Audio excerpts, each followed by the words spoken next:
be serious. This thing right here, I feel like it's just like, you know. Okay, let me get comfy because it's gonna be a long video. Alright, so hello, welcome to my channel. I will obviously be discussing 6 things that I've learned throughout my motherhood journey so far. And welcome back if you're a returning viewer. 5 things I learned after becoming a mom. I have a 2-year-old. No, I have a 3.5-year-old. Her name is Athena. And I have a 9-month-old and her name is Bella. Turning 25 this year. I got pregnant with Athena when I was 20 years old. It's definitely been quite a journey, if I must say the least. That first year of becoming a mom, there is just so many changes and obviously, right?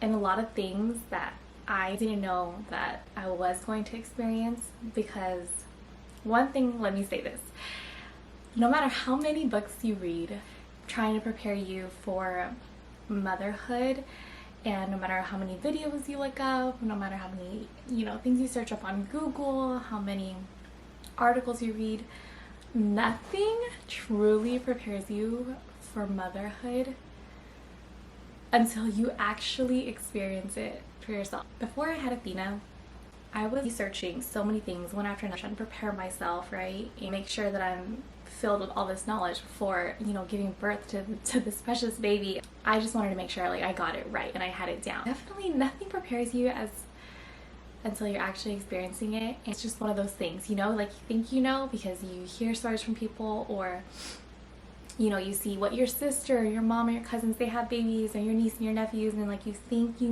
but no, not until you're actually in it and you are giving birth to your baby and you go through that. And it's definitely a roller coaster ride, but an amazing one. At the first point that I put on here, I shouldn't discredit myself. One thing that I've learned for sure that has taken me time to navigate. Before becoming a mom, I was always the type of person to be on the go. Before I had gotten pregnant, I was working 2 jobs. I kept myself really busy. I was earning money and I wasn't relying on anyone financially. And after becoming a mom, a single mom, I think it was the hard thing for me was because I wasn't earning money and I wasn't providing that financial, it really took a hit on if I felt okay, I'm not doing anything at home with the kids and it doesn't feel like enough. Now, obviously years later and 2 babies later, I know how much work I am doing with the kids by being at home with them. So important. Raising kids obviously is such a huge job. Didn't give myself enough credit in the past, but I definitely now do. If you are a stay-at-home mom and you feel like you are not doing anything because you're a stay-at-home mom, you're doing everything. And you're doing so much every single day, every single second. We're raising these babies and they're going to become adults one day, navigating this world, making a change in this world, and being a voice and all of that. And it is such important. It's the most important work. My second point was learning. This is what I wrote down. This is all I wrote down for the second point. Learning it's okay to want a break and dealing with mom guilt. I had read a lot about it before having Athena. A lot of moms saying that they have really bad mom guilt for even just taking the time. It's okay. Even just for taking the time aside for themselves. I felt guilty for, if I needed time away or anything, which I didn't obviously get a lot of. My family were super supportive when I had Athena, and when I felt I needed a break and needed to get away, there was just so much mom guilt around it, because not that I didn't think I deserved the time, it was mostly I felt bad because the only me in her life, and who are playing the role of being the mom and the dad, it was really hard for me to find that balance. Part of me, I was like, okay, like I'm so exhausted, I am so overwhelmed. Like I was even just like taking that time away to myself, I didn't feel like I could do it because, you know, I felt like I was all that she had. And like obviously I know like my family is so supportive. Now having Bella and she's 9 months old, I definitely have less of it, definitely less of it, because now I know that I need to like put myself first. I need to take care of my needs, because that's like the only way that we can really ever truly be there for our kids in the greatest way possible, is if we are at a good place mentally, emotionally, and even taking that time away for us just also teaches them when they grow older that, you know, they have to treat themselves as a priority. It's okay if you need a break, moms out there, you know, or if you're pregnant right now and, you know, you're gonna be a first-time mom, you're gonna go through your own emotions and go through it in your own way, but know that it is okay to take a break for yourself. And that does not mean you love your kids any less. The third point on here that I put is putting my needs first. I put this one mostly because this is more so what I experienced like when I first had Athena. And I mean when I first had Athena, like when I had Athena, one thing that I definitely struggled with was putting my needs first. Being like a first-time mom, especially, at that time when Athena was just born, this was like 3 years ago, and whenever a friend or anyone like called me, and there was a handful of times, like quite a few times actually, where I'd get a call at night and I was super exhausted myself, super sleep deprived, tired, like my baby girl wasn't sleeping. My phone would ring and okay, I am so exhausted, but they need me right now. And I didn't not want to answer because I wanted to be there for everyone. I wanted to be there for the people that needed me. And of course I'd answer. I think during that time of just like navigating everything I was going through and like with Athena and just everything,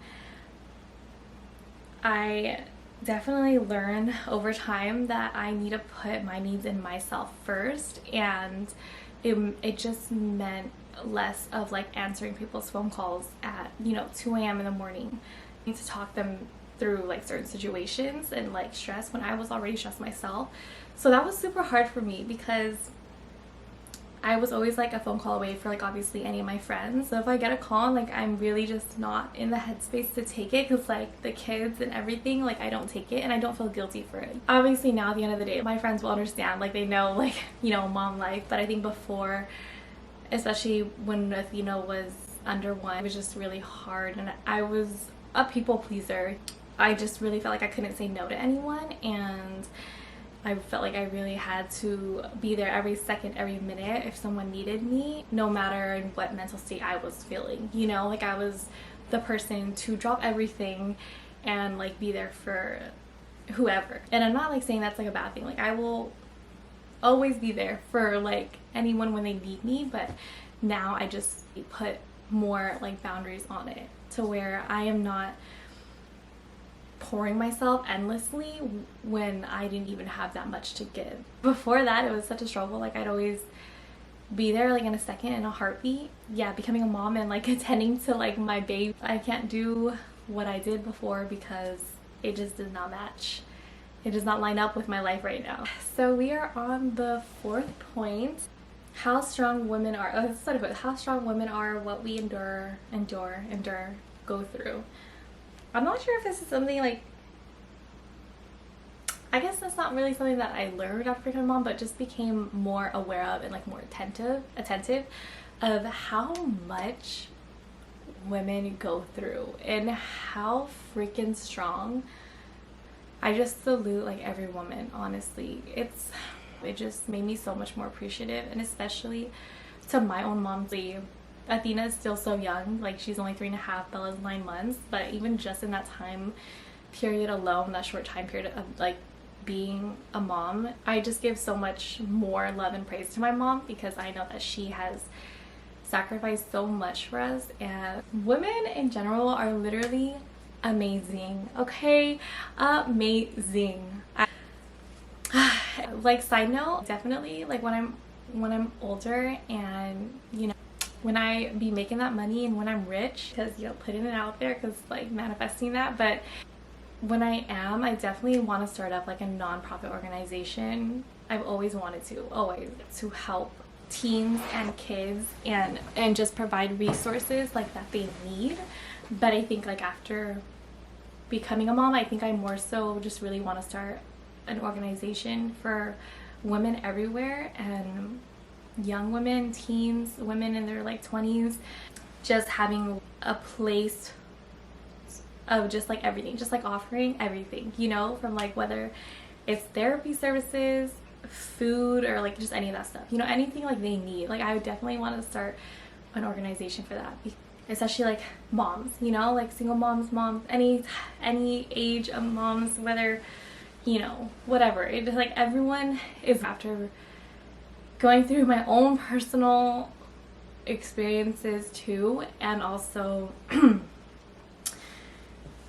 hearing a lot of like women's stories on the Mom app and just like everywhere, people around me and just everything, like, yeah, I definitely like want to be that voice, or at least like be that positive. You guys, my battery died again and I keep charging it in 25-minute increments until it dies again, because I feel like I'm just gonna get all in this one shot right now. So we're just gonna, okay, we're gonna get into it, we're gonna get back into it. Okay, the point that I was on, I guess it's not really like, I know that's not really a point to help someone like if you are currently pregnant and, you know, just looking for a little guidance into motherhood. Big for me, I just realized how much like women go through and how much we endure, and from everything. Even if you don't have kids, like in general, women just go through so much. We have so much more that we have to worry about. Yeah, that's like probably like a whole, not so, let me not get off like topic right now. Just know that, you know, you are not alone in the feelings that you feel, and I know it really feels like it, because when I went through postpartum depression with Athena, it lasted for about a good 5 to 6 months.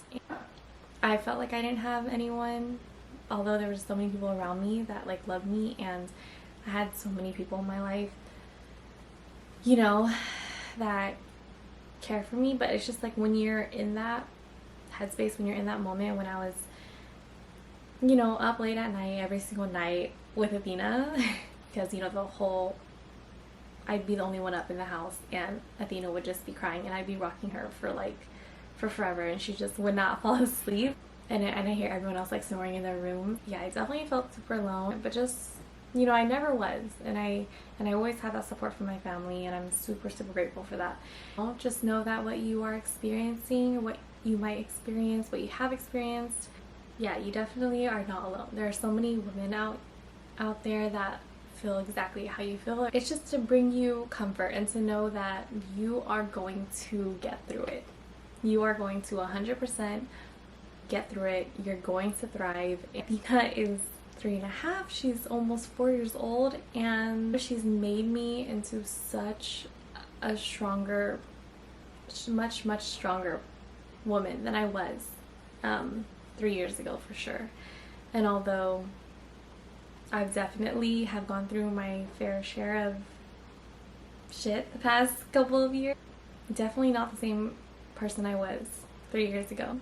As no one is. We're all learning, we're all growing, we're evolving. We take our experiences, we turn it into something beautiful. We have more love for ourselves, or we pass on that knowledge too to the people around us, help other people in their journey of just whatever they're going through. Every single day you push through. You know, time doesn't stop for anyone, especially when you're a mom. Like, you know, the sun rises and you gotta do what you gotta do for your kid. At the end of it, although my journey is still continuing and we're still on this road, it's just to shed a little comfort and light to those maybe who are not feeling as motivated or confident in their journey right now, or scared to embark on motherhood, know that if I can definitely like get through it, you can definitely get through it. And let's just go on to the next point, because I don't know when the camera's gonna die again. How my kids saved me, but also made me realize I can only save myself. Okay, so yeah, this one's gonna get a little bit personal. I'm just gonna honestly be vulnerable with it, and I'm gonna be real with it. And yeah, if that is too much for anyone to handle, then you can click off this video. But I am speaking from a place of just wanting to share my experience. You know, if it can help another person or make someone not feel alone, give someone comfort or just more at ease. Then when I had Athena, she, oh my god, she definitely saved me. And I want to make a whole other video about this separate topic. Yeah, just because I feel like it would be like an interesting video, you know, to dive into, of things that I learned through like my therapy journey. And I haven't been in therapy for, it's been like a while, but I had my first therapy session 6 years ago. That was when like, now I'm so glad that therapy is so talked about now and is so normalized, and I'm so happy for that. Because when I had taken like therapy 6 years ago, or when I had my very first session 6 years ago, the stigma and therapy before was so negative, and like no one was, like barely anyone, well, I knew, in the way that it was talked about, like no one was in therapy.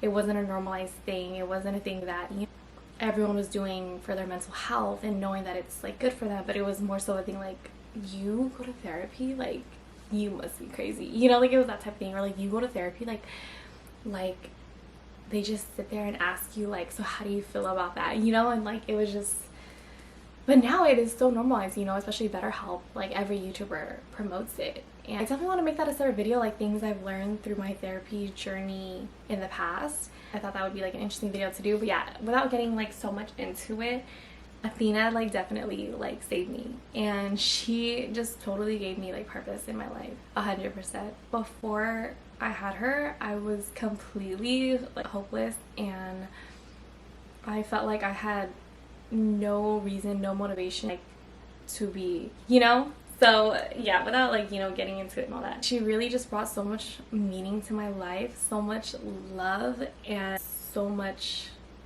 just like everything. She's, you know, like my firstborn. And then after having Bella, which is so much more recent and so much more fresh, but I realized that yes, like Athena saved me and she like gave me more purpose, but after having Bella, I also realized that the only person who can really save you is yourself. And no matter what outside thing that you are searching for to feel like you need to validate whether you're worthy or not, your self-love and just any of that, I realized that through Bella, because I felt like, okay, after Athena, after Bella, like why is it still so hard for me to have self-love? And it's like, I have 2 daughters and I should have all the love in the world for myself, because like for my kids. But ultimately I learned like my kids can't save me in that sense, and I have to do that only for myself, for them, you know, but also for myself, for me. At the end, it just gives a lot of like accountability. I guess like my 6 things that I've learned through motherhood is less of like the tips and like tricks of like what's worked for me and becoming a mom. Like I can do a whole other video on that. This is just more personal and more to what I've experienced, and just like a little bit of it, you know, because if I did like 15 things I've learned, this video was hours long. I haven't watched one of these videos ever since I was pregnant with Athena, so I know maybe my points are maybe different from other people's, but hopefully this gave some insight to someone out there. But yeah, I guess I didn't really dive too much into that last point. I guess it was just mainly, I don't even know how to explain it, but it's like a journey that I'm still currently on, self-love and all of that, and just healing myself and stuff that I've just been through and really pulling from within and not using any outside forces, anything on the outside of me to fulfill me or feel like it needs to fulfill me. Just really only get it from the inside. In a sense, just like really take my power back. So yeah, okay, let's just get to number 6. It says to not compare my journey to anyone else. So yeah, so all you mamas out there where you feel like, especially like the younger moms, like in their early 20s too, if you feel like, or if you're pregnant right now and you're a teen, or you've seen your peers around you and like people on social media and your friends like all doing very different things than you who don't have kids, very easy to compare your journey to them and just feel like, you know, like shoot, did I miss out on a lot of things, or even just feeling like you kind of felt like you're behind in life. And just remember that society has this way of like everyone has to do everything the same in the exact same way, and it looks like this blueprint and this is exactly what you should do. Like, it's impossible. And why would you even want to do that if there was just like thousands and millions of like the same thing? That is so not realistic. It's not attainable, and especially because everyone is so different, and it's just not realistic. Everyone is unique in their own beautiful and amazing way. Yeah, remember that you're on your own journey, and there's so much beauty and power in that. And just don't get too caught up in comparing. It's definitely something that I've struggled with for sure. Seeing my friends around me are people from high school graduating and getting all their degrees and traveling, and it's like I saw that and I was like, I feel so behind in life because I don't have my degree yet, I haven't traveled or any of that. And it really was like, oh my god, like what am I doing with my life? I am on a different path than other people. Everyone is on their own path. To know that, you know, like own it. Your life doesn't have to look like whose ever life you're seeing and you're feeling like, okay, like I wish that was me or something like that. I am getting like delusional. Okay, it's 1:50 right now, 1:50 a.m. but yeah, maybe after recording this, I don't know if I had like the strongest points to but okay, hopefully in the end, just remember that you're freaking strong and you're gonna get through it. You're gonna experience like so many amazing things after becoming a parent, and ultimately after becoming a mom, it's just definitely everyone's experience will be different, but for me it has definitely been like an empowering one. Oh, I am going to look back and while I edit this video, and if it's not that great, I might have to refilm it because I have no idea what I was saying. Maybe I should have like had written points down to like keep me on track more. But I hope whoever is watching this video that you enjoyed it. More content to come soon. Please subscribe. And thanks for watching. Thanks for staying through the whole video. If you stayed till the end, I'm sending love to anyone who is watching this video. And okay, I need to get some sleep because I need to be up early in the morning. And yeah, I'm just thankful that Athena didn't wake up. She like would have like ran downstairs. But I hope everyone has a wonderful rest of their day, night, whenever you're watching this. And yeah, see you in the next video.